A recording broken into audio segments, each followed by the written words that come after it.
Saudações tradicionais, eu sou o Tato André Luiz, do coletivo Umbanda de Verdade, e este é o Umbanda de Verdade Podcast, o segundo episódio da segunda temporada. O tema de hoje é Umbanda de Almas de Angola, e o nosso convidado especial já está por aqui para falar sobre esse tema. Mas antes, eu gostaria de chamar o meu Camba, porque eu não apresento esse podcast sozinho. Tata Renato Antero, chega mais, meu velho, seja bem-vindo, é um prazer sempre dividir essa bancada com o senhor. Saudações tradicionais a todos, a todes. É um grande prazer estar aqui conosco. Segundo episódio da segunda temporada do nosso podcast, agora com uma nova temática e um convidado especial aí do coletivo, ao qual nós estamos muito orgulhosos aí de que ele faça parte aí desse movimento novo que está acontecendo agora, referente ao coletivo Umbanda de Verdade. Maravilha! Também compõe a bancada deste podcast a mãe Tamara Nunes, mas hoje, por motivos particulares, ela não pôde participar dessa gravação, mas deixa aqui o abraço a todos os nossos ouvintes e espectadores e também ao nosso convidado, que eu vou apresentar já já. Mas antes eu gostaria de falar para você sobre o nosso livro, Umbanda de Verdade, o culto de Umbanda sob uma perspectiva decolonial. É o nosso livro que já foi lançado, ele foi lançado ali no final do mês de fevereiro, já está disponível para você adquirir o seu exemplar através do site da editora Folha de Ouro ou de suas redes sociais. Esse livro, gente, não é por nada não, mas está imperdível. Aqui a gente entrega tudo e mais um pouco sobre o nosso culto, sobre a nossa prática. Então tem muitas informações que muitas pessoas não têm acesso ou não teriam acesso de outra forma. Então, você que ainda não adquiriu, você pode entrar em contato com a editora Folha de Ouro para adquirir o seu exemplar. Nosso convidado de hoje é uma pessoa muito especial, a qual eu tive o prazer de conhecer há pouco tempo atrás, onde nós estivemos juntos na USP, apresentando um trabalho, participando do colóquio internacional, e foi uma grande satisfação poder encontrar e conhecer um pouco mais de perto o pai Rafael Cantuária.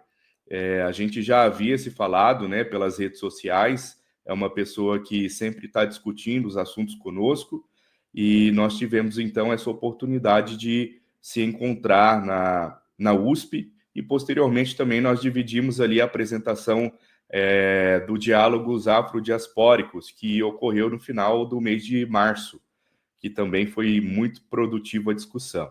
Então, o pai Rafael Cantuária é uma pessoa que está aí na militância de Umbanda também já há algum tempo, e é o nosso convidado especial para falar sobre um tema que eu acho bastante pertinente, que é sobre Umbanda de Almas em Angola, que nada mais é do que uma vertente de Umbanda, dos tantos segmentos que a Umbanda possui.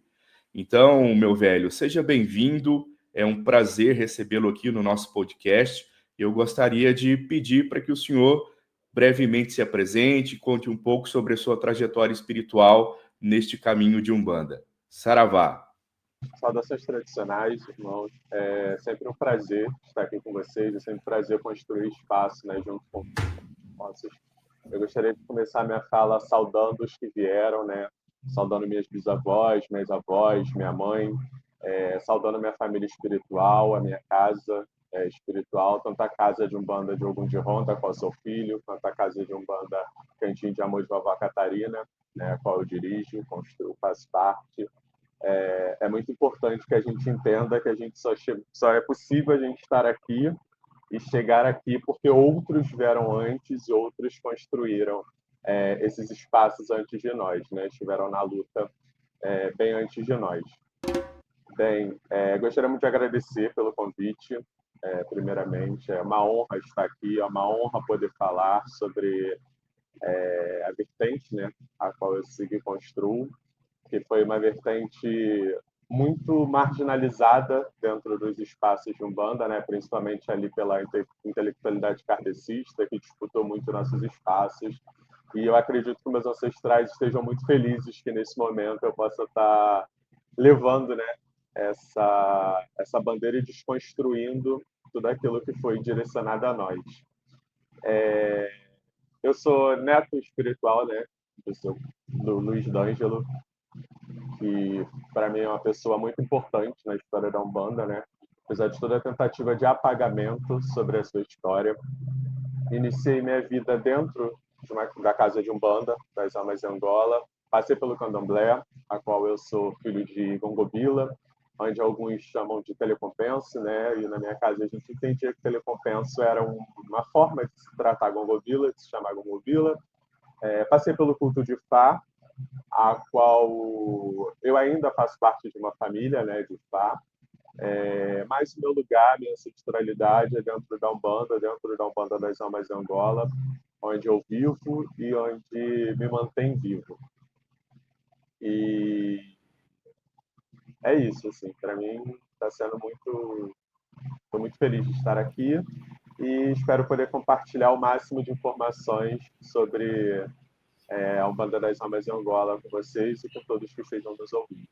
E eu já queria aproveitar o ensejo e iniciar a nossa rodada de perguntas, né, que nós temos aqui para os nossos convidados. Nesse sentido, que o senhor falou um pouquinho da sua história dentro da sua caminhada espiritual, eu gostaria de saber mais sobre a tal Umbanda Almas de Angola. E o que é essa tal de Umbanda de Almas de Angola, que muita gente tem com a vertente de Umbanda, né? E de onde advém essa tradição? Ela é nascida aqui no Brasil, veio de África para cá, veio de Angola para cá. Conta um pouquinho para a gente como que é essa tradição chamada Umbanda Almas de Angola. Então, como que traz a característica desse grupo de almas de Angola? Alguns vão dizer que essa prática é um fundamento nosso, que a gente aprende na nossa prática iniciática, tá? E aqui em Terras é um fundamento que a gente traz, né, que o nosso povo trouxe da África, mas que aqui no Brasil ganha esse nome, né, de almas de Angola. Mas essas pessoas elas praticavam Umbanda, elas praticavam a arte, a medicina ancestral para cura, né? E alguns vão dizer que já se praticavam dentro dos espaços da cabula, outros vão dizer que começa essa prática ali dentro das macumbas. E esse grupo praticava Umbanda e praticava esse fundamento específico, né, de almas de Angola. Então, ali no século XX, quando a Umbanda ganha esse caráter sociológico de religião, começa-se então a ser chamada Umbanda das Almas de Angola, na primeira casa que a gente tem registro histórico, que é a casa de Umbanda Caboclo Tuiuti, que é no antigo bairro de Leal, aqui no Rio de Janeiro. E ali se praticava então a Umbanda e o fundamento das Almas de Angola. Então começou a se chamar Umbanda das Almas de Angola. E também pela característica de se cultuar inquices e orixás dentro dessa casa. Que vinha na contrapartida, né, na contramão daquela Umbanda que estava sendo fortalecida ali pela vertente do Zélio de Moraes, que só cultuavam alguns orixás que eles escolheram lá com base nos seus fundamentos. Enfim, então começa a caracterizar como Umbanda das Almas de Angola. E aí o Luiz D'Angelo ele foi iniciado nessa casa, na casa Caboclo Tuiuti, e na casa que ele abre, na casa que ele inicia, ele também traz o culto dos Vudum, a partir da presença de irmãos que vinham do culto Fon. E aí, então, começa essa questão de almas em Angola é Umbanda, e aí a galera do Zélio vai dizer que não, a gente seria uma vertente do Candomblé, mas em nenhum momento nossos ancestrais se reivindicaram quanto nação de Candomblé ou prática de Candomblé. Eles se reivindicavam quanto umbandistas porque eles praticavam aquilo que a gente entende quanto Umbanda, né? E por ter uma origem banto. Toda a ancestralidade que veio, até a própria construção da tenda de Umbanda Caboclo Tuiuti, ela é banto. Então, assim, não tem por que se atender, né, essas acusações, que a gente sabe bem o motivo desse grupo de Zélio de Moraes para dizer que nós éramos uma vertente candomblé. Nós somos uma prática de Umbanda das Almas de Angola, porque a Almas de Angola é um fundamento específico nosso, a qual todo que chega à nossa casa e passa pelo processo iniciático da Camarinha aprende esse fundamento. O que torna, então, pai, essa vertente de Almas de Angola diferente das outras vertentes de Umbanda. Então, na sua opinião, na sua leitura, o que difere Almas de Angola das Umbandas convencionais que existem por aí? Depende de que tipo de casa de Umbanda a gente use, né, como exemplo para ter essa diferença. Mas dentro da prática de Almas em Angola, algumas coisas nos são extremamente importantes para o culto, né, e que muitas casas de Umbanda talvez neguem a sua presença. O atabaque, por exemplo, o som do atabaque é extremamente importante para muitos dos nossos cultos. A presença daquilo que a gente chama de matança, né, do sangue animal, do sangue vegetal e o sangue mineral, eles são extremamente presentes. A gente não consegue fazer muito das nossas práticas sem a presença do sangue. As iniciações, né, nós somos sim um culto iniciático, nós temos sim a prática iniciática, que a gente chama de camarinha, que é a iniciação, e depois você tem as obrigações pós-camarinha, e depende muito da ancestralidade de cada um, porque vão ter filhos que vão ter que dar essa iniciação anualmente, vão ter outros que vão ter que dar em algumas contagens, né, de ano, e nós temos funções específicas, né, anuais, e também alguns cultos, alguns resgates de cultos, né, que antigamente se chama, por exemplo, nós temos um culto específico que os meus mais velhos vão chamar de culto aos povos das águas. E aí nesse culto se cantava para Iemanjá, para Oxum, para as inquices das águas, para os Vodus das águas, para os caboclos, para os marinheiros, enfim, para todo o povo das águas.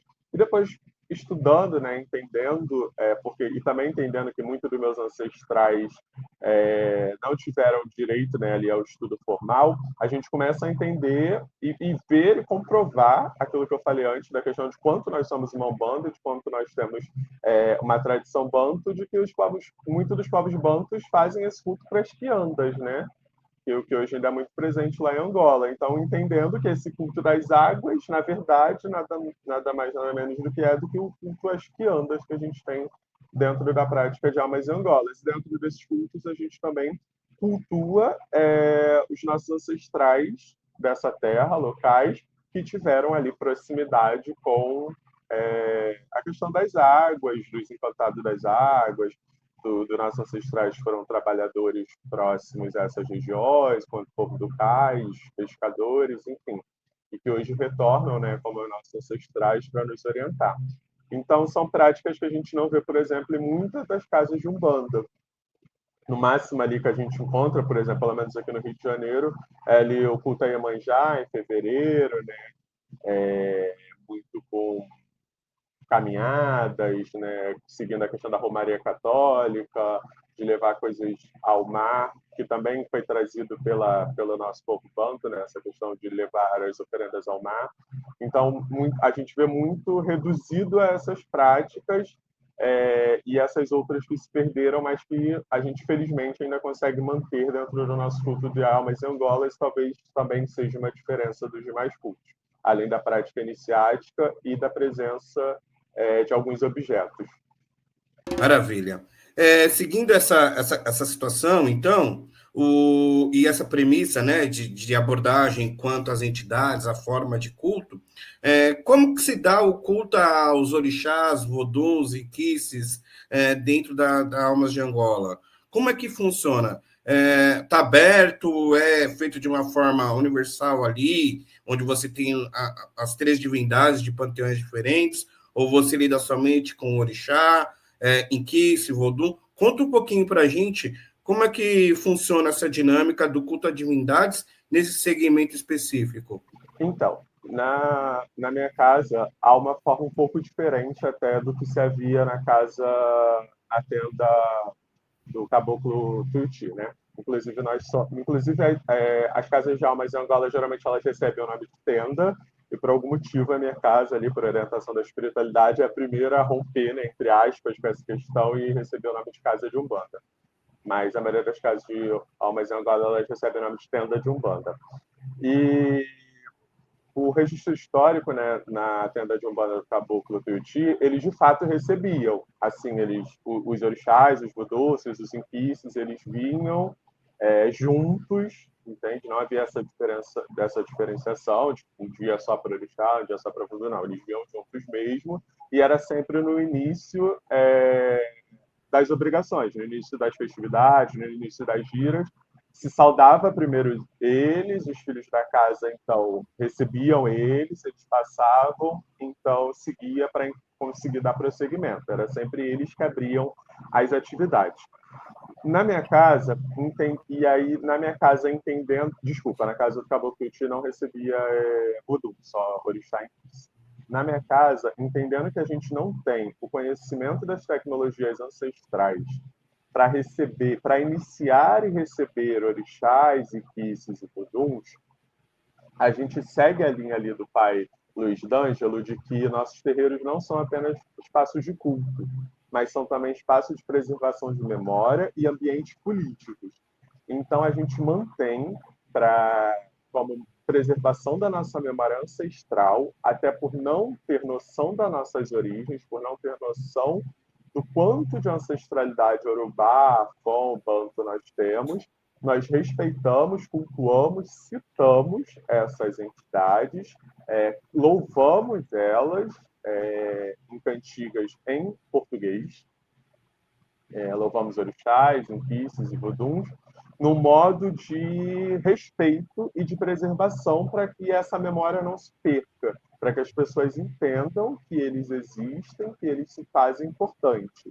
Mas nenhum dos filhos da casa são iniciados para essas entidades, nenhum dos filhos da casa recebem essas entidades. A gente, no máximo, agrada essas entidades, fazendo oferendas específicas.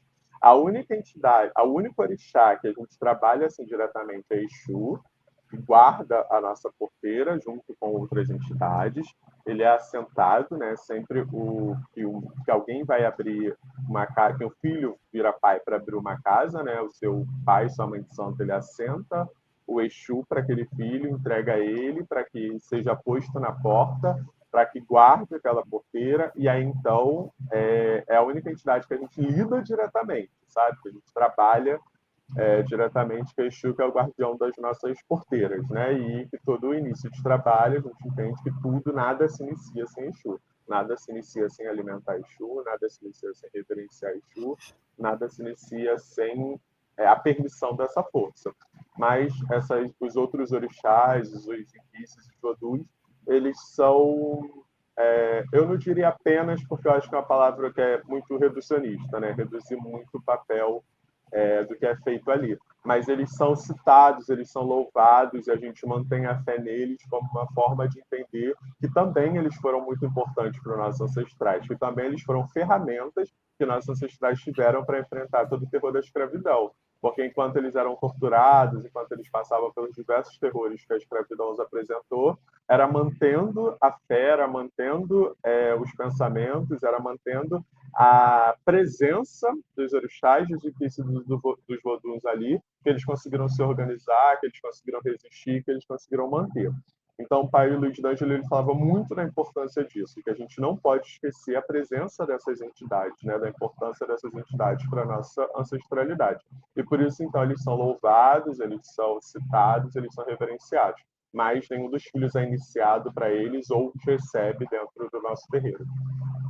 Voltando, abordando um pouquinho ainda sobre o assunto orixá, existe algum conceito, assim, de forma dual, falando na questão de orixá, quanto à questão do falangeiro e o orixá propriamente dito, ou não? É falangeiro que se cultua, se louva dentro da tua casa, ou propriamente o orixá africano, vodum, inquice? Como é que seria essa dinâmica? A gente entende que o orixá é tão ancestral quanto qualquer outro ancestral meu, assim. Ogum é tão meu ancestral quanto seu Exu meia-noite, assim, né? E essa visão do falangeiro, eu acho que foi uma visão que alguns irmãos tentaram nomear, né, essa corrente, né? Esses ancestrais que vinham e tentar nomeá-los, assim. Eu não consigo encontrar a palavra certa. Mas significar, no caso? mas dentro da minha casa, É porque a gente não tem mesmo, não recebe o orixá. A gente só vai cantar para ele, louvar e manter a fé nele, sabe? E pronto, assim, ele não vai estar ali presente, ele não vai se fazer presente, ele não vai estar Baixar, no né? corpo de nenhum, não vai baixar no corpo de nenhum dos filhos. E a gente não costuma chamar de falangeiro, não. A gente costuma chamar de ancestral, mas, por exemplo, eu recebo seu Ogum, seu Beramá, né, que é tratado em muitas casas como seu Ogum. Mas na minha casa ele é referenciado em abril, no mês que é tratado, né, na maioria das umbandas, quanto mês de Ogum. E no dia dele a gente inicia a festividade, depois de louvar Exu, cantando para Ogum, né? E depois a gente começa então a cantar e louvar para ele. Mas não há essa relação assim de que Beramar é um falangeiro de Ogum, de que ele é um mensageiro de Ogum, ou de que ele foi filho de Ogum. Nenhuma dessas relações, entende? Nenhuma dessas proximidades. A única proximidade que talvez eles tenham é que os dois tenham sido guerreiros, porque esse meu ancestral, ele lutou, né? Lá na... Foi um dos escravizados que foi enviado para a guerra e talvez tenha essa proximidade que alguma é o orixá de guerra, mas nenhuma outra, assim. Não há nenhuma relação entre eles, não há nenhuma visão, como há na maioria das umbandas, de que os falangeiros são mensageiros dos orixás, ou seriam a nossa ligação com os orixás, seriam filhos dos orixás. Mas talvez ele tenha sido, pode ser que tenha, pode ser que não tenha. Também ele nunca citou esse fato, eu também nunca acho que não há como abrir búzios para saber qual é a autoridade de cabeça do Saberamar. Mas a única relação realmente é que quando ele, no dia da festividade dele, a gente canta primeiro para algum, para depois então cantar para ele. A gente sabe, entende, né, que principalmente na região do Rio de Janeiro, existem caboclos africanos que se manifestam, né? E não tem relação de fato com o falangeiro. Tanto é que existe algum de Ronda, algum Matinata, algum Beira-Mar, né? Todos eles são caboclos africanos. E o seu relato vem muito a calhar com isso, né? Que era de fato um ex-escravizado, né? Que foi um guerreiro, que provavelmente deve ter lutado aí, né? Em algum contexto que a gente não conhece, mas que está associado a um orixá que é considerado o deus da guerra, né? Mas não representando como falangeiro, né? Eu acho que essa é uma diferença pontual. O senhor falou aí da questão de iniciação, né? Falou de sacralização, né? Que existe no seu culto, e eu queria entender um pouco melhor, porque o senhor relatou que não existe iniciação para culto de divindades, por exemplo, né? As pessoas não vão manifestar essas divindades. Então, se há uma iniciação, como ocorre essa iniciação no seu culto, né, na sua prática? Existe oráculo na sua prática, né? Existe búzios ou qualquer um outro tipo de oráculo? E existe rituais em línguas africanas também? Então, são 3 perguntas em uma só aí, para a gente poder contextualizar melhor, né? E ficar mais evidente aí a sua prática, até para a gente poder compreender melhor. Então, existe iniciação, né? A gente sabe que existe, o senhor já comentou que existe. Mas como ocorre essa iniciação se não é uma iniciação para divindade? E se há oráculo e também se há rituais em línguas africanas? Então, eu acho que antes de responder essa pergunta é importante deixar nítido aqui, para todos que estão nos ouvindo, que hoje o culto das almas de Angola, ele é muito presente, tanto no Rio quanto em Santa Catarina, né? A mãe Ieda, até porque o pai Luiz D'Angelo, ele foi para Santa Catarina, né? Ele passou o fim da sua vida terrena ali no estado, e lá eles fundaram, inclusive, a tenda de Umbanda São Jerônimo, e onde a mãe Ieda se tornou mãe de santo, e lá eles sofreram muita influência do candomblé. Então, e aí algumas coisas não dialogam, né, mais tanto com algumas práticas de como as almas de Angola se desdobrou na cidade do Rio de Janeiro. Mas nós temos obrigações em comum, elas só vão se alterar assim, um pouco no seu entendimento, e oráculos também em comum. A camarinha é a nossa iniciação. Nós temos 3 obrigações fundamentais dentro do nosso curso, que é o AMACI, que é uma obrigação anual, em que a gente tem um trabalho com o nosso Camtuê, né, com o nosso Mutuê, para prepará-lo para os trabalhos que vão se dar aquele ano, para as energias que a gente vai trabalhar aquele ano. Então, o AMACI ele é feito todo início de ano, a gente vai à cachoeira e faz fundamentos lá para que os filhos, para que o Camutue de cada um dos filhos seja preparado para todo o trabalho anual. Nós temos o trabalho das 7 deitadas, né, onde todos os filhos passam também anualmente. É uma deitada por semana, para completar as 7. E aí ele vai trabalhar todas as energias da sua ancestralidade, né? Da sua ancestralidade específica ali. Se ele tem uma relação mais voltada, por exemplo, com as energias das matas, com as energias das águas, enfim, isso é trabalhado ali, desenvolvido dentro dessas 7 deitadas. E também as necessidades que esse filho tem, aquilo que ele está passando aquele ano, né? Pode estar passando por uma questão de saúde, pode estar passando por problemas que envolvam ali energias de justiça, pode estar passando por questões que envolvem energias de guerra, né? Ou ele pode estar precisando de situações que o acalmem mais. Então, isso é trabalhado nas 7 deitadas. A camarinha, ela é a iniciação dentro do nosso culto. E para que ela se dá? Durante a camarinha, nenhum filho é iniciado para orixá, para enquice, para vodum. Porque a gente entende que quem teve acesso a essas tecnologias ancestrais se organizou e desenvolveu aquilo que no Brasil a gente vai chamar de candomblé. Então, foi dentro dessas casas e dentro desses espaços que essas tecnologias ancestrais de iniciação dessas entidades se manteve. Nas nossas práticas de Umbanda, né, ali advindo das macumbas, a gente não teve, por algum motivo, né, a continuidade dessa tecnologia ancestral. Então, não tem por que a gente ter práticas de iniciação dessas energias.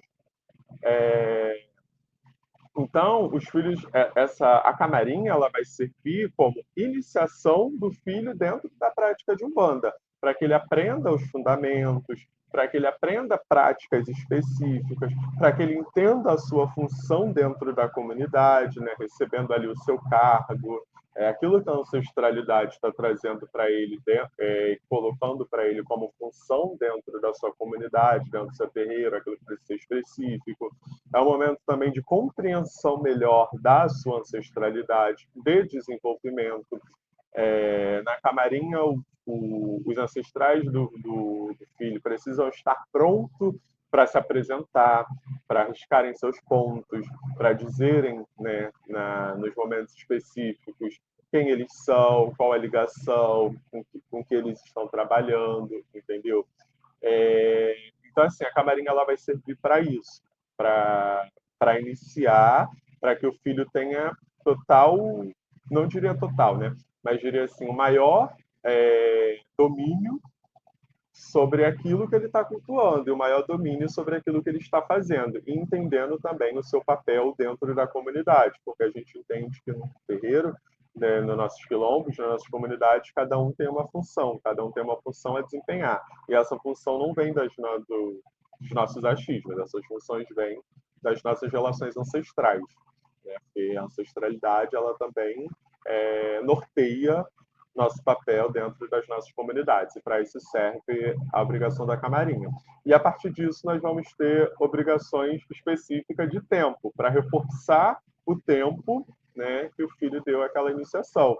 E aí isso se dá muito pelo tipo pela relação ancestral dele, né, pela forma de trabalho dessa ancestralidade. E aí que vai determinar quantas obrigações serão necessárias e em que tempo elas serão necessárias. É assim que se dá.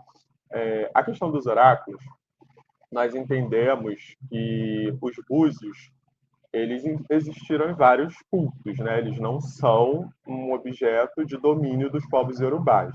O Merijilogum é um objeto de domínio dos povos iorubás, e ele não existe dentro dos nossos cultos, dentro das nossas práticas.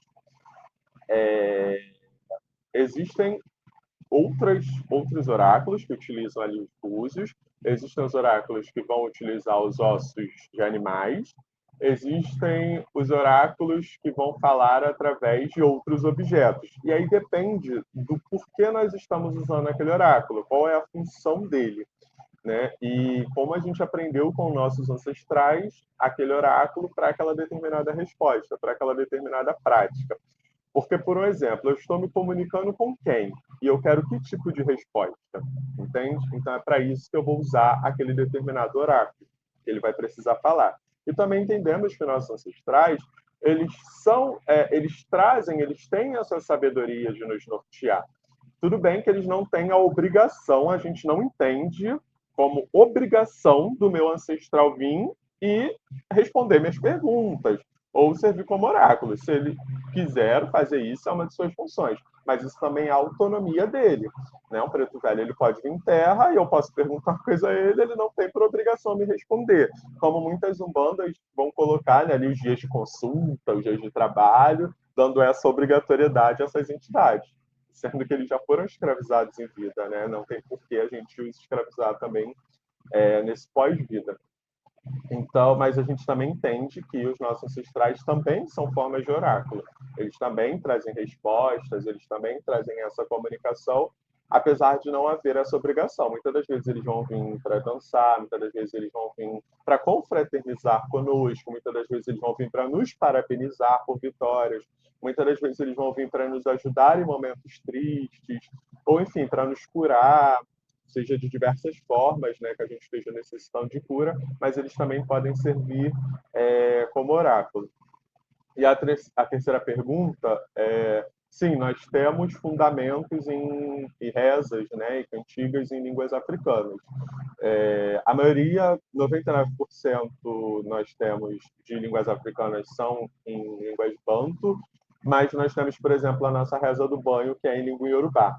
Eu acho que isso muito que a gente talvez tenha recebido, né, da presença ali dos iorubás dentro das nossas práticas. Então, pelo que eu tenho conhecimento, tanto nas casas de Umbanda do Rio de Janeiro, quanto nas casas de Umbanda dos irmãos lá em Santa Catarina, a nossa reza do banho é em iorubá.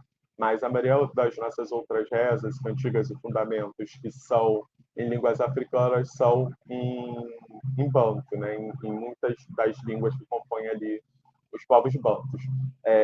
Eu, pelo menos na minha casa, eu não tenho conhecimento de alguma reza que nós temos em língua fonte, mas nós só cantigas mesmo, para os voduns, mas reza mesmo só em banto e essa específica em Iorubá, que é a reza do banho. Gostaria só de fazer um pequeno comentário que não quer demais salientar esse amalgamento sincrético, que esse sim nós consideramos um sincretismo de forma respeitosa, né? Esse é um amalgamento de forma respeitosa, porque é um amalgamento, um sincretismo que foi feito entre o nosso povo, né? Muito diferente dos atravessamentos que houve com os cristãos, né? Com a associação de santo, com orixá, anjo da guarda, tudo mais. Então, é válido sim, e nós do coletivo sempre deixamos bem claro isso, que não se trata de um culto banto puro, né? Nós não estamos aqui para falar sobre purismo dentro das tradições afrodiaspóricas, até porque nós estamos em outro território. Os nossos antepassados tiveram que se aglutinar em vários espaços para uma questão de sobrevivência. Então, é lógico que esses costumes culturais, religiosos, de cultos diversos, de vários povos diversos, que acabaram vindo para cá, eles iam se entrelaçar. Então, uma casa que é banto vai ter, sim, determinados fundamentos que vão ser da cultura iorubá, que vão vir do candomblé, vamos dizer assim, de forma pejorativa, vão vir do candomblé de Queto ou do candomblé do Fon. Então, não há, na minha visão e na visão do coletivo, falo pelo coletivo, falo pelos meus campos, pelos meus irmãos, que não há nenhum problema nós cantarmos ou louvar as divindades em outras línguas, mas desde que seja uma língua que faça parte da nossa cultura, da nossa tradição. Eu também tenho, dentro da minha casa, aqui dentro do Quilombo Taquari, nós temos rezas também que são em Iorubá, e está tudo bem. e funciona.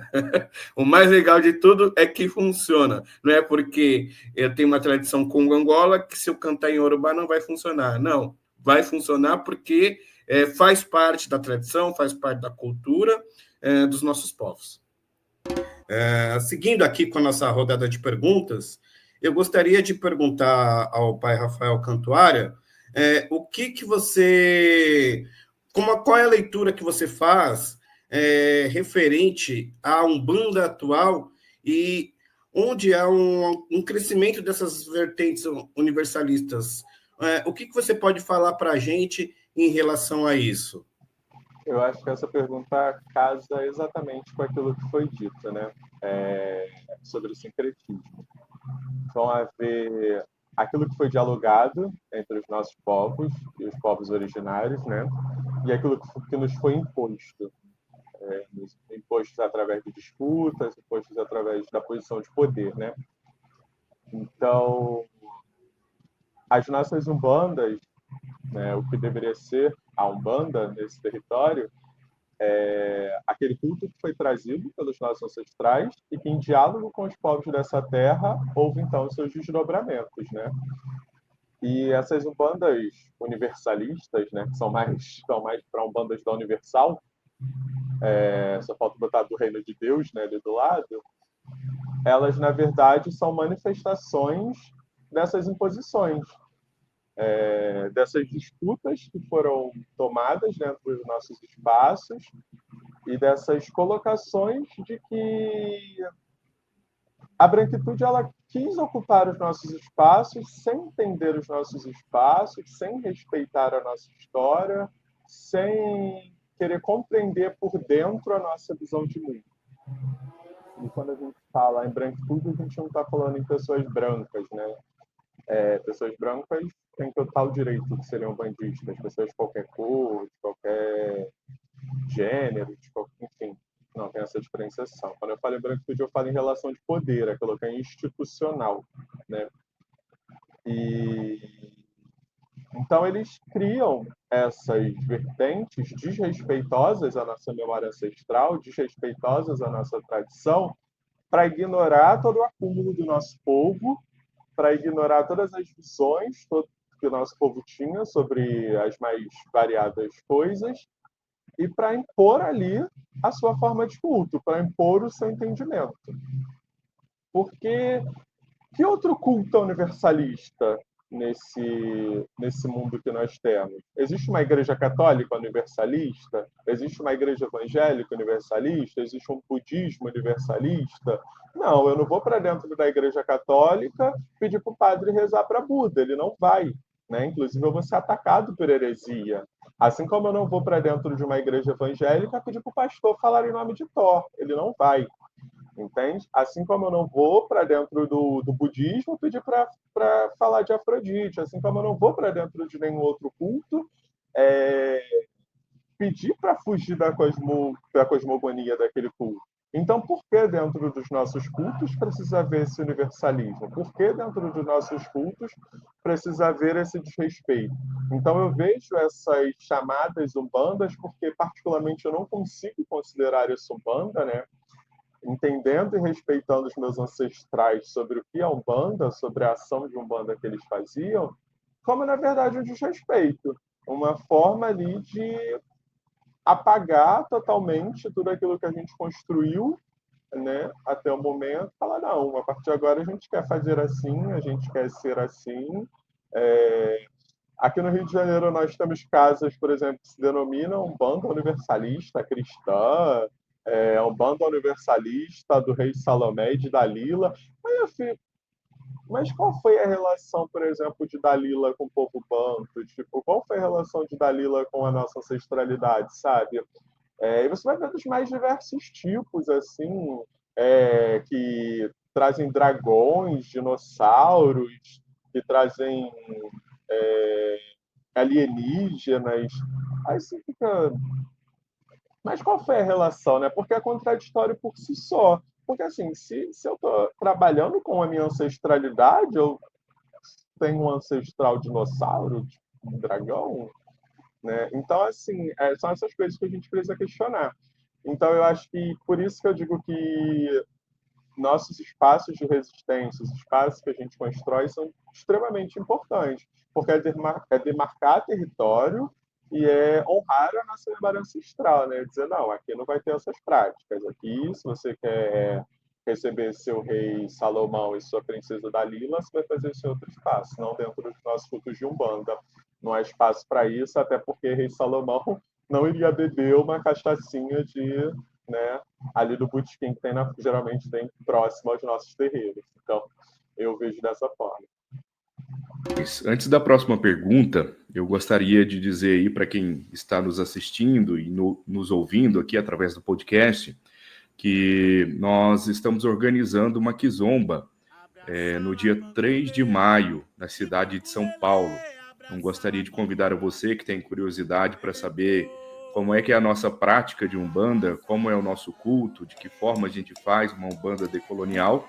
Então, essa é uma oportunidade muito boa para você acompanhar todo o nosso processo de ritual, né, toda a nossa prática de Umbanda. Então, será no dia 3 de maio, na cidade de São Paulo. É necessário que você faça uma inscrição. Você tem acesso a essa inscrição através do link que está na nossa bio do Instagram. Então, você entra lá no Instagram da página Umbanda de Verdade. Lá na descrição ali da página, existe um link. Você clica no link e vai ser direcionado, então, para a inscrição. Existe ali um pagamento, um valor simbólico, uma troca, até porque nós precisamos custear a alimentação. Então, as pessoas passam a tarde inteira ali conosco e nós servimos uma alimentação para que todos estejam confortáveis aí durante a Angira. Então, a gente faz uma Angira, a gente faz um bate-papo também, uma roda de conversa. É uma oportunidade também para você conversar conosco, interagir, tirar suas dúvidas e, posteriormente, fazer uma macumba de respeito. Então, caso você seja da cidade de São Paulo e queira participar, faça a sua inscrição. Se porventura você não é da cidade de São Paulo, mas também quer ir, é uma boa oportunidade. Afinal de contas, nós recebemos muitas pessoas de fora também, né? Então tem gente do Rio de Janeiro, tem gente de Minas Gerais, tem gente do Paraná, né, que se desloca e participa, até porque também vai ser um feriado prolongado, então fica fácil para você se organizar e participar com a gente. E peço a você, então, que caso tenha interesse, faça a sua inscrição e aí a gente vai se encontrar no dia 3 de maio em São Paulo, tá bom? Tá dado o recado. Eu quero perguntar agora para o nosso Camba, Tata Rafael Cantuária, aproveitando esse debate aí que nós iniciamos, né, sobre visões gerais da Umbanda, e eu queria que ele respondesse também como é que é ser macumbeiro na cidade do Rio de Janeiro, onde a gente sabe que há um crescimento aí de facções criminosas que se intitulam traficantes de Deus, né, de Jesus, traficantes evangélicos. Então, como é que é isso aí para vocês? Queria saber também se a localização onde está a sua comunidade é afetada por isso, né? E qual é a análise que você faz dessa situação aí no Rio, meu velho? Eu acho que o Rio de Janeiro hoje ele é palco, né? Ele lida com uma grande crescente do racismo religioso, tanto com o neopentecostalismo através do tráfico, quanto na presença dessa mesma teologia do ódio dentro do legislativo, né?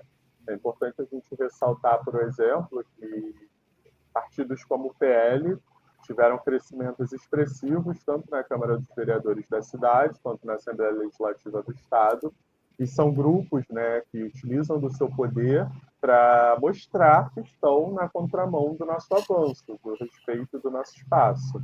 Né? Nós tivemos, por exemplo, recentemente, através do prefeito que finge ser nosso aliado, a revogação de uma lei que proibia monumentos de exaltação a escravocratas eugenistas. Isso é um ataque direto à nossa memória ancestral. Por que a cidade ela não vai proibir que pessoas que escravizaram, torturaram, estupraram as nossas ancestrais vão ser homenageados. Então, assim, a gente vai tratar isso com normalidade. E isso é um passo de ataque, né, diretamente a gente, ao nosso povo, aos povos de terreiro. Nós tivemos também recentemente, através da figura de um vereador desse mesmo partido, né, que, através de uma pressão ali, de uma campanha tomada por fake news, tomada por ódio, por racismo religioso, né? A campanha dele era não vai ter banho de pipoca no SUS, um ataque a um decreto elaborado pelas Secretarias de Meio Ambiente e Clima e da Saúde, que reconhecia as nossas práticas ancestrais, né, que reconhecia a nossa sabedoria ancestral como prática integrativa do SUS. Então, assim, quem está lucrando com isso, né? A quem interessa isso? Então, essa é a realidade da cidade. E aí, seguindo, né, esses mesmos passos, nós temos hoje o que se chama de Complexo de Israel, que é um conjunto de favelas na zona norte da cidade, que é dominada por um traficante que se nomeia Peixão, e ele, sob o pretexto de libertar o povo da Alta é o nome dessa região, né, onde tem essas favelas, ele declara guerra aos povos de terreiro. Ele proíbe a nossa presença, né, dentro desses espaços. Ele, inclusive, já foi condenado pela justiça por destruir terreiros antes mesmo dele ter esse domínio sobre a Alta. Em outra cidade do estado, ele já tinha tido essa prática de destruição de terreiro.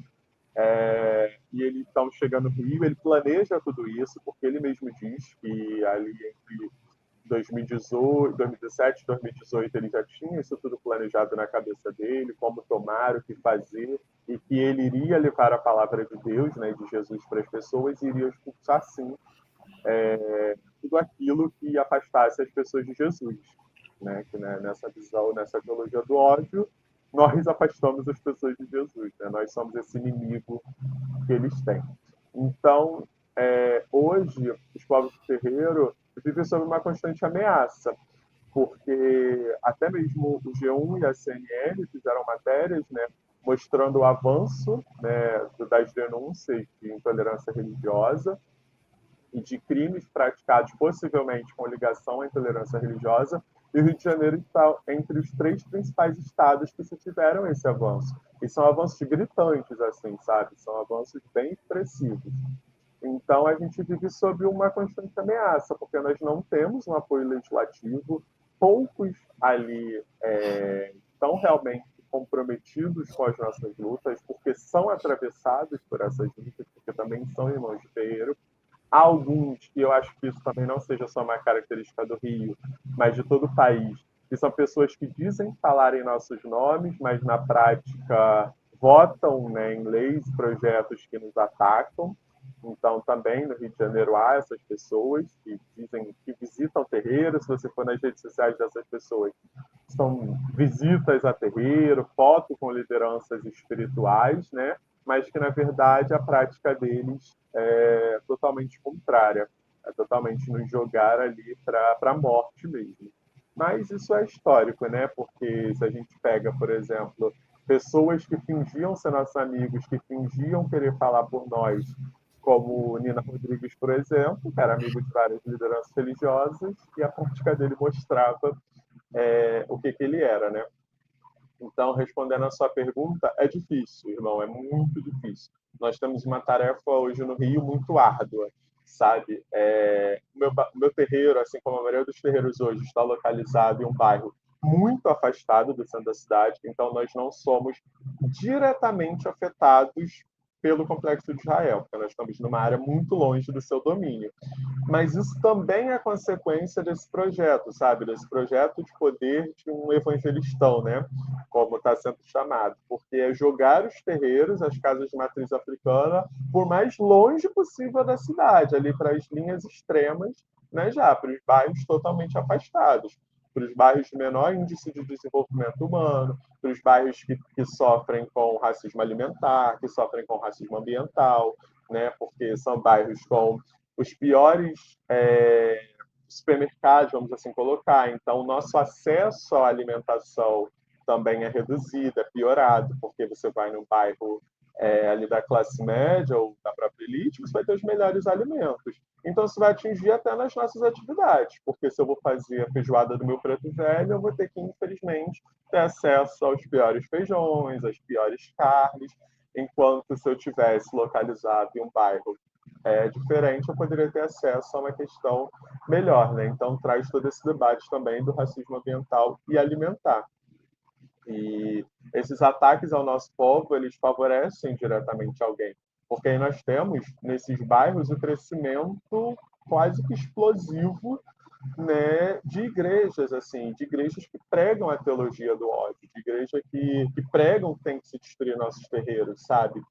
E o preconceito ele também é dado pelo não conhecimento, pelo não contato com aquele grupo. Então, quanto mais longe os nossos grupos estiverem, menos contato, principalmente as novas gerações, terão conosco. Então, pouco eles saberão de nós. Então, tudo que seja falado e referenciado a nós, eles não vão ter o contato para ver essa contradição prática, sabe? Então, isso também atende a interesse. E eu digo que, politicamente, o Rio de Janeiro ele é utilizado como base para aquilo que vai se refletir em todo o país. Então, eles usam, né, o Rio de Janeiro como teste. E essa prática dessa nova política, né, porque assim, o racismo religioso ele existe aqui, historicamente, desde que se iniciou a invasão nessas terras. Mas essa prática dessa política pentecostal, né, neopentecostal, é, ela é testada aqui para então ser refletida em outros espaços. Então, é dessa forma que se desdobra. E aí, hoje é muito difícil, mas felizmente eu vejo assim que hoje está se criando, está se gerando muitos movimentos, muitos coletivos, né, vem nascendo, a organização de muitos terreiros para de embate a isso, sabe? Hoje nós estamos até organizando uma manifestação para o fim desse mês, para questionar todas essas coisas. Então, assim, essa é a nossa realidade no Rio de Janeiro. Infelizmente, nós estamos ali novamente, né, com as armas apontadas para nossas cabeças. E, assim, nós temos, além dessa presença do legislativo, nós temos pouca ação do executivo, né? Porque nós temos, apesar de que existe a DECRAD, que é a delegacia voltada para essa questão do racismo religioso, ainda há muita burocracia, ainda há muita dificuldade e ainda há pouco investimento nesse espaço. E nós temos um judiciário cada vez mais dialogando com esse neopentecostalismo, né? Então, isso tem ficado cada vez mais difícil para nós, mas assim como nossos ancestrais resistiram, nós também resistimos e seguimos lutando, né? É isso. Ok, ok.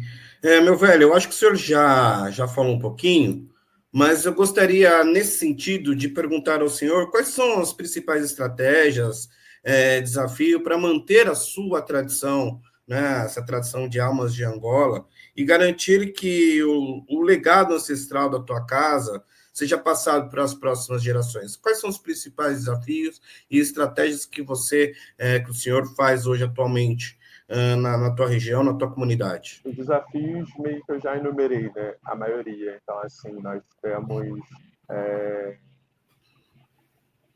todo esse velho mundo, né? Para ser destruído, na verdade. Nós temos toda essa luta para ser traçada a todo momento. Porque a Umbanda ela não é só o nosso culto, né? A Umbanda é a nossa forma de ação, é a nossa forma de ver o mundo, e nós estamos constantemente alvos desse ataque, não só dentro dos nossos espaços, não só dentro dos nossos terreiros, mas em qualquer lugar que a gente deixe minimamente exposto que nós somos umbandistas.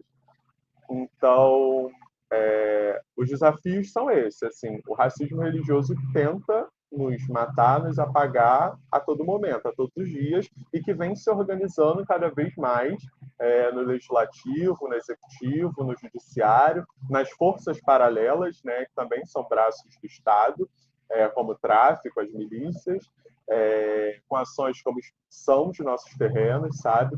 Mas, felizmente, nós também temos parlamentares que, atravessados pela nossa causa, ali mantêm as suas resistências, então eles também são uma das nossas estratégias.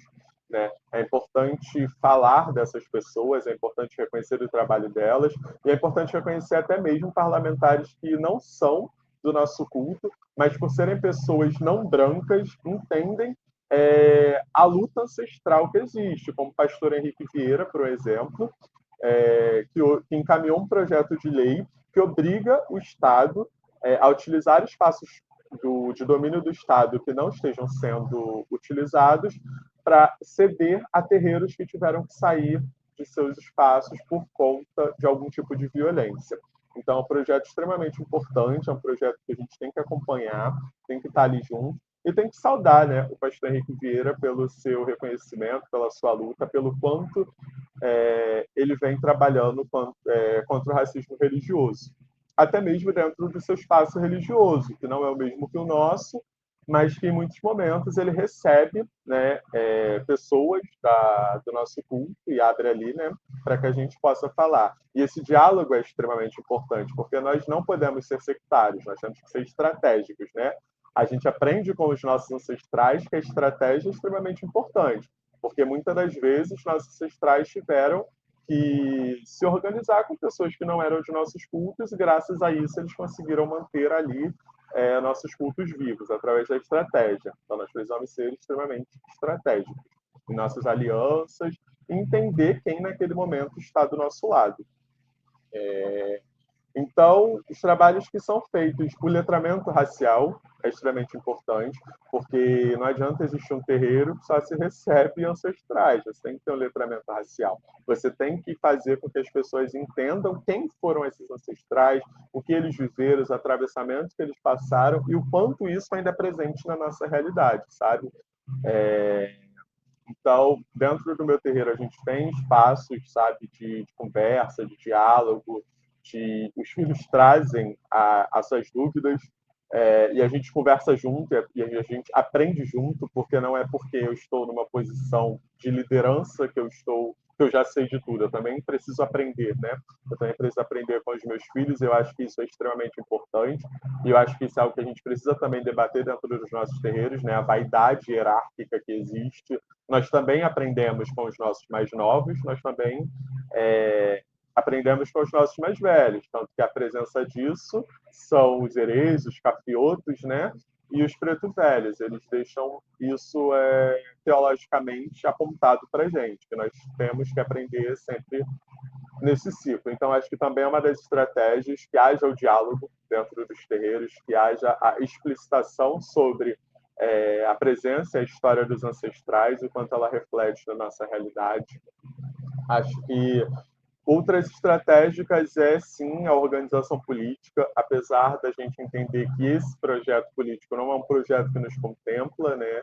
Não é um projeto que a gente construiu, em que a gente dialoga, em que entende as nossas demandas, que não foi os nossos ancestrais que estiveram ali na construção dele, mas a gente precisa se organizar dentro dele porque é ele que existe, sabe? Para que a gente consiga construir espaços, como o próprio coletivo Umbanda de Verdade, por exemplo, que é, querendo ou não, um espaço político, né? É um espaço de disputa, é um espaço estratégico.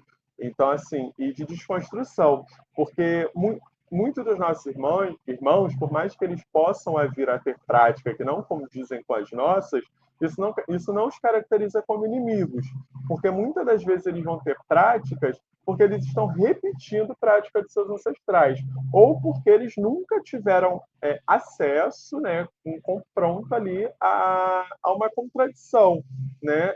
Nunca tiveram acesso Então, a gente também precisa ser pedagógico, a gente também precisa se fazer entender. Então, por exemplo, a existência desse podcast, a existência dos encontros que vocês organizam, que inclusive também precisam acontecer aqui na cidade do Rio de Janeiro, eles também são espaços pedagógicos e estratégicos de disputa, de luta, né, de levar a palavra dos nossos ancestrais, que historicamente sempre foram negados e apagados.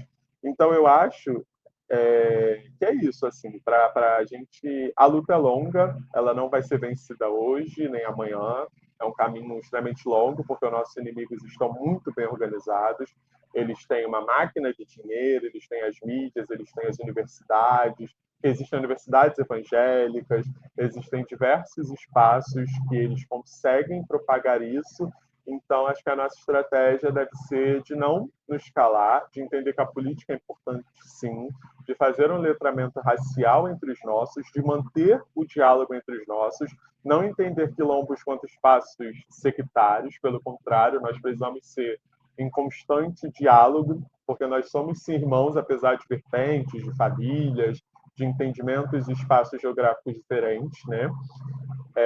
E eu acho que é essa a nossa estratégia. Acho que a estratégia maior é a Ubuntu, né? Eu sou porque nós somos e nós devemos entender isso, nos dar as mãos e seguir, porque não há como um de nós ser feliz enquanto o outro nosso irmão está tendo lá o seu terreiro destruído ou está sendo assassinado pela fé que professa.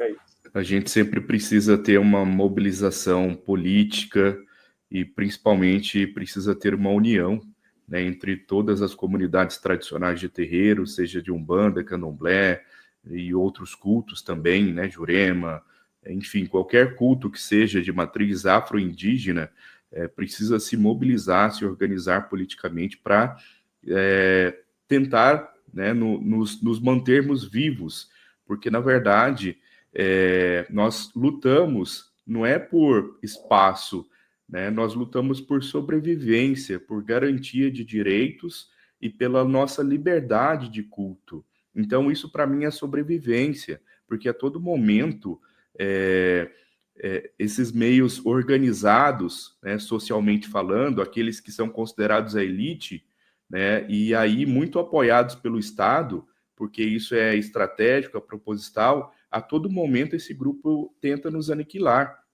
desde sempre, desde a chegada do colonizador aqui nas nossas terras. Então, nós hoje só conseguimos praticar o nosso culto graças à resistência dos nossos antepassados, né, que a todo momento se reinventaram, se reorganizaram para que pudessem se manter aqui nessas terras vivos, né, e transmitir o seu legado às gerações futuras. E nós continuamos com essa luta, né? Muito tempo já se passou desde a chegada do colonizador aqui, mas parece que as coisas não mudam.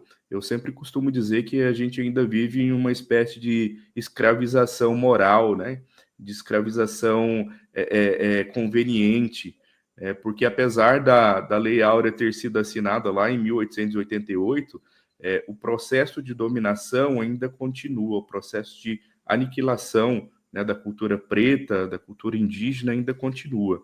Então, para nós é uma luta diária. Todos os dias nós precisamos levantar e tentar gritar mais alto para reafirmar o nosso culto, a nossa prática, a nossa cultura, porque se a gente não fizer isso, se a gente não tiver uma mobilização política, social, nós seremos engolidos por todos esses grupos aí que o senhor citou muito bem em suas falas. Não só o Estado organizado, mas também o crime organizado e a elite organizada, né, que acaba sendo uma coisa só. Todos eles estão entrelaçados por um objetivo comum, que é manter os seus privilégios e aniquilar aqueles que, porventura, possam ameaçar os seus planos e seus projetos. Então, essa sua fala é muito pertinente. Meu velho, para a gente finalizar, eu gostaria que o senhor falasse como é que te encontra aí, a pessoa que quer visitar o teu terreiro, quer conhecer a Umbanda de Almas de Angola, quer conhecer o Pai Rafael Cantuária, como que essa pessoa deve proceder, como é que ela te encontra, qual é o contato que ela tem que fazer para poder chegar até a sua comunidade? Bem, para conhecer a Umbanda das Almas de Angola, acho importante a gente deixar nítido aqui que eu não falo por todas as Umbandas das Almas de Angola, né? A Almas de Angola, ela também sofreu desdobramentos, assim. Por exemplo, muitas casas em Santa Catarina, ela acabou tendo muita interferência do candomblé, muito diálogo ali, né, com o candomblé, então tem muitas práticas sobre isso, mas eu falo pela minha casa e pela prática qual eu recebi dos meus ancestrais, né, que me trouxeram até aqui. Eu acho muito importante a gente frisar isso. E entender que muito das respostas que eu coloquei aqui, talvez alguém esteja em outra casa de almas em Angola, talvez alguém conheça uma outra casa de almas em Angola, que pode sim haver diferenças, né? Porque é um acúmulo da ancestralidade, um acúmulo de como aquilo foi passado. Mas quem quiser visitar a casa de Vovó Catarina, as portas estão abertas, né? Para todos que quiserem visitar, todos que seguirem ali de bom coração, né? Como diz aquela nossa cantiga, o que for bom você põe para dentro, o que for ruim você deixa lá fora. Nossa casa hoje está no processo de mudança, né? Nosso terreno está em obra, nós estamos indo para o bairro de Guaratiba. Até então nós nos localizávamos no bairro de Santíssimo, que ambos são na zona oeste da cidade do Rio de Janeiro. Nós estamos indo para o bairro de Guaratiba. Nós temos também redes sociais, o perfil lá, só colocar Casa de Umbanda Cantinho de Vovó Catarina, né? No Google Maps também está lá nossa antiga casa, precisa atualizar para o novo endereço, mas acho que através das redes sociais, tanto o perfil do Facebook quanto do Instagram da casa, as pessoas conseguem contato conosco, conseguem nos encontrar, nós temos as giras abertas, né? Nem todas as atividades são abertas, mas nós temos as giras abertas para receber os visitantes. Vai ser um prazer receber todo mundo que esteja lá para conhecer, enfim, que esteja lá para somar, construir, né? Entender esse processo. E a casa é de Vovó Catarina, entende? Ela que dá as ordens, ela que determina todas as coisas. E é isso, entende? Tenho muito o que dizer, mas sentindo no coração, porque a gente acredita que é a ancestralidade que nos leva ao nosso quilombo, né? E o quilombo é o reencontro com a nossa ancestralidade. Então, se for um reencontro com a sua ancestralidade lá, que bom. É isso, nós estamos indo para o bairro de Guaratiba, na zona oeste da cidade. Nós, do coletivo de Umbanda de Verdade, fazemos votos aqui com que a casa, esse processo de mudança, tenha muito axé, muito enguso, e que dê tudo certo, que seja uma estrutura de paz, felicidade, caminhos abertos aí para todos os seus cafiotos, para o senhor e para as pessoas que irão procurar aí a casa de Vovó Catarina. Eu gostaria de aproveitar aqui a oportunidade e agradecer ao pai Rafael por ter aceitado o nosso convite para poder falar sobre a sua prática, né, a Umbanda de Almas de Angola. Agradecer a disponibilidade aqui, o carinho com a gente sempre, e dizer que esse espaço aqui está aberto, meu velho. Acho que o senhor deve retornar aqui mais vezes para falar de outros temas, outros assuntos, principalmente sobre a militância aí de comunidade de terreiro no Rio de Janeiro. Tem muitos assuntos pertinentes aí que nós podemos desenvolver aqui no podcast.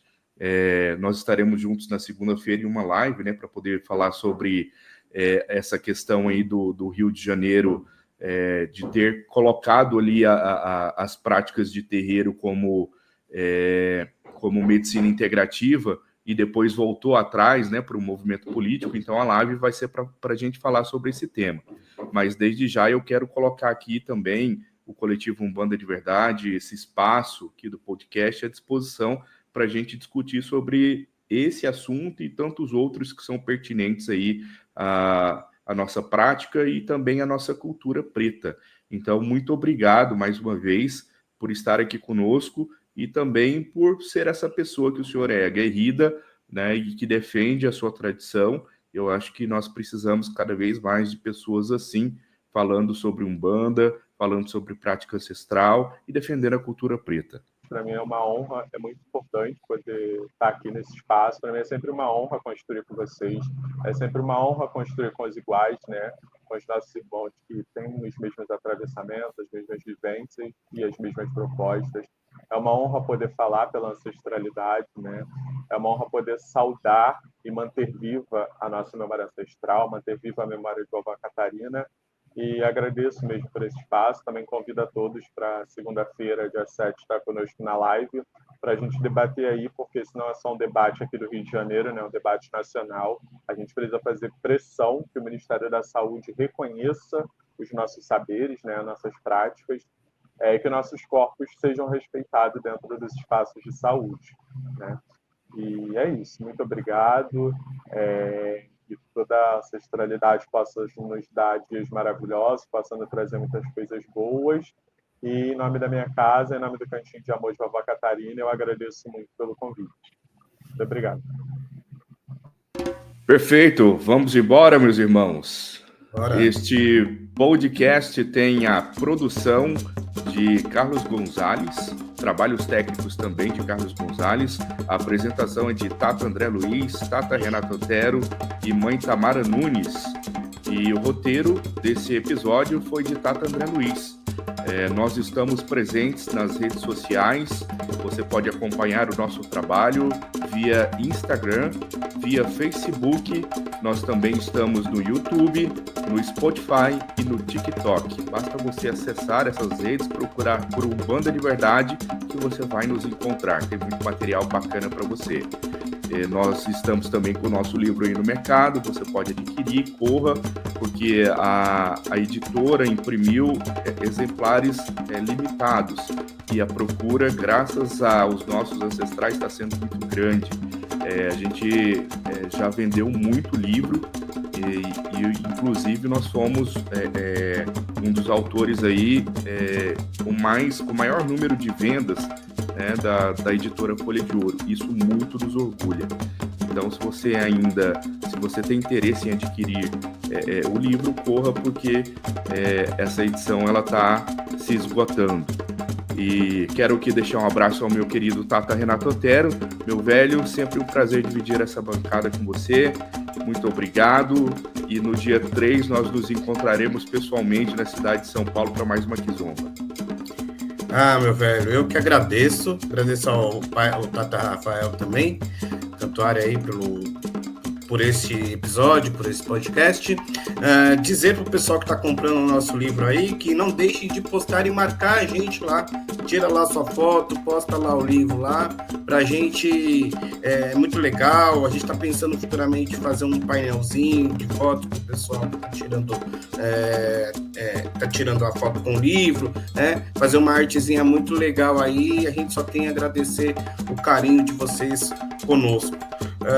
Ansioso pela próxima Kizomba nossa aí, que vai acontecer aí no mês de maio, e agradecer mesmo ao pessoal do meu quilombo, o Mocão de Marapó também, um grande beijo a todos, né? O pessoal do quilombo da Nuvem Negra, também, saudades, inclusive. Estou ansioso aí pra gente fazer uma grande macumba aí, como a gente fazia aí, mas a gente vai se acertar.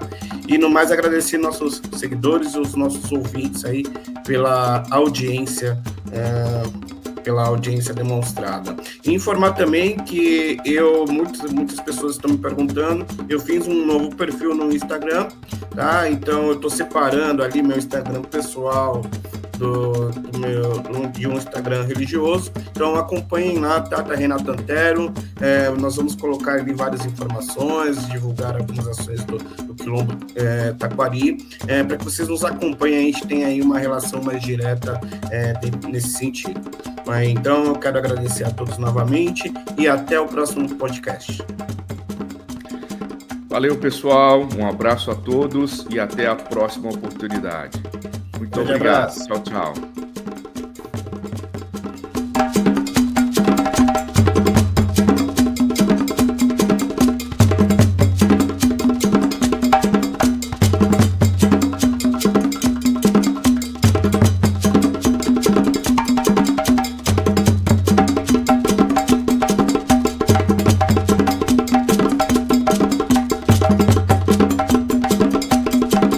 Umbanda de Verdade Podcast.